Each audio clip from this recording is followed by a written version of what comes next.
Bonjour à tous, c'est l'été, mais Actu Ciné continue et avec ces températures très chaudes, pourquoi pas se rafraîchir dans les salles de cinéma. On commence donc en gros plan avec un des plus influents réalisateurs français, Luc Besson. Après Lucie en 2014, il nous présente son dernier film, Anna, qui est le nom d'une jolie femme de 24 ans. Mais qui est-elle vraiment et combien de femmes se cachent en elle? Est-ce une simple vendeuse de poupées sur le marché de Moscou, une tueuse qui ensanglante Milan, un flic corrompu, un agent double ou tout simplement une redoutable joueuse d'échecs? Il faudra attendre la fin de la partie pour savoir qui est vraiment cette mystérieuse Anna. La bande-annonce ne donne pas beaucoup plus de détails sur l'intrigue du film, il va falloir donc patienter encore un peu pour découvrir toute la complexité du dernier personnage de Besson.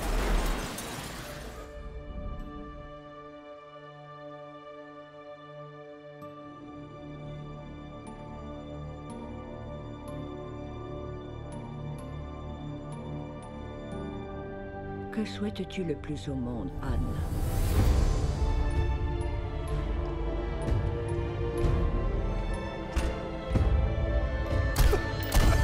C'est elle. On arrive, vous en faites pas. Exfiltration dans 20 secondes. Dans 15. 10. 5.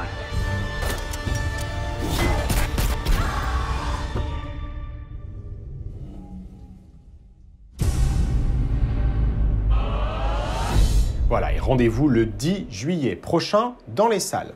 De retour en France avec une comédie avec des airs asiatiques, c'est l'histoire de François, jeune trentenaire d'origine chinoise, qui n'a pas remis les pieds dans sa famille depuis plus de 10 ans à cause d'une dispute avec son père.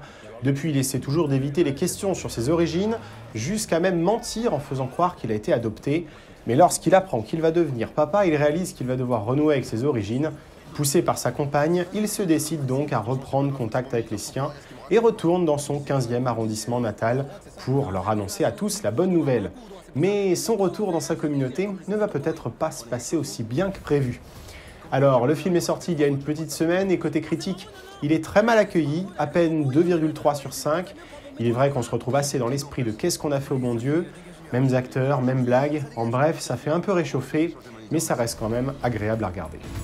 Franchement, l'accent, il était top. J'ai cru. Je déteste faire ça. Moi, je suis français, je suis pas chinois. Alors, te vexe pas, mais ça se voit pas tout de suite. Made in China, c'est au cinéma depuis le 26 juin dernier. Et puis on termine avec une série Netflix, La Casa des Papel, partie 3.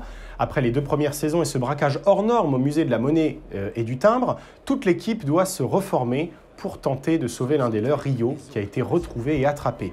Et bien sûr, ils ne vont pas le faire de manière conventionnelle. Après s'être échappé avec succès du lieu de leur premier braquage, ils vont peut-être en commettre un nouveau pour tenter de libérer leur ami. Ça promet de l'action et de nombreux rebondissements, notamment au niveau des personnages. On a appris l'arrivée d'un petit nouveau, Marseille, et la bande-annonce laisse clairement entendre que Berlin serait de retour. Mais alors sous quelle forme, ça reste à découvrir. En tout cas, Netflix retape un gros coup sur la table avec cette série espagnole qui a été la plus regardée de 2018 sur la plateforme américaine. Besoin d'un transporteur. Mademoiselle Tokyo, bienvenue en Thaïlande. Il faut qu'on aille sauver Rio. Il faut réunir la bande.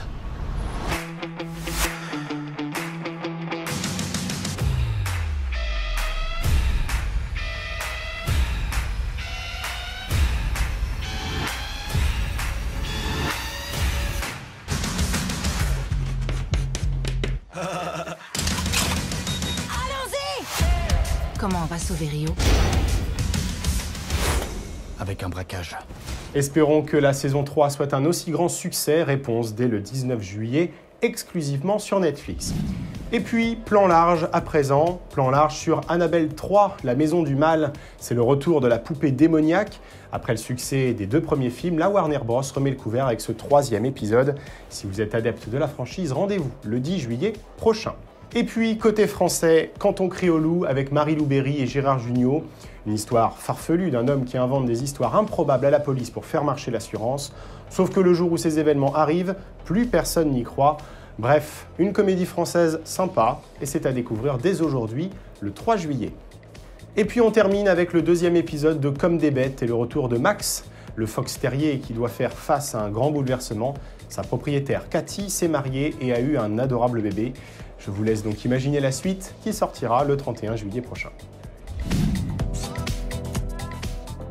Notre focus ce mois-ci est consacré à l'événement de l'été, la sortie 25 ans après l'original d'un remake du Roi Lion par Disney. Pas d'animation au crayon pour cette version, mais place à de l'image de synthèse. L'histoire, c'est la même qu'en 1994, bien sûr. Les voix françaises ont été dévoilées en début de semaine. Mais avant d'en parler, place à la bande-annonce.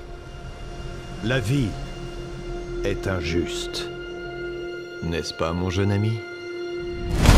Tandis que certains naissent dans l'abondance, d'autres passent leur vie dans l'obscurité.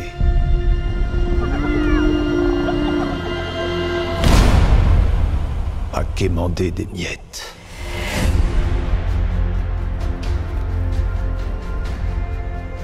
Tout ce que tu vois obéit aux lois d'un équilibre délicat.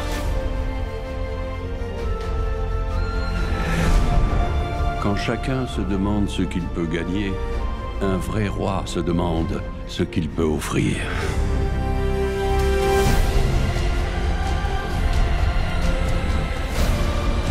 Sauve-toi, Simba.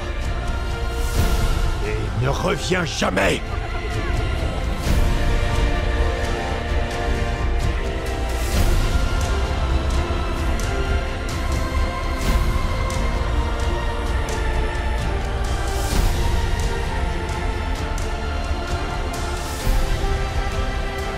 Il te faut prendre ta place dans le cycle de la vie.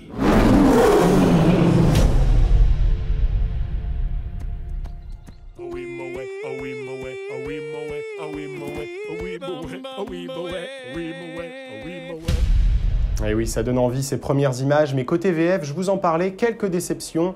À part Jean Reno, aucune autre voix n'est reprise de la version originale. Pour ce remake, Disney a fait le choix de Ryan Benzetti pour la voix de Simba, Jamel Debbouze pour la voix de Timon. Alors est-ce que la version 2019 va égaler le succès mondial de l'original? Réponse dans quelques jours, le 17 juillet. Voilà, c'est la fin de cette émission. On se retrouve dans tout juste un mois, début août. En attendant, je vous souhaite un très bel été. À très vite. Retrouvez vos programmes en replay sur lelouprod.com.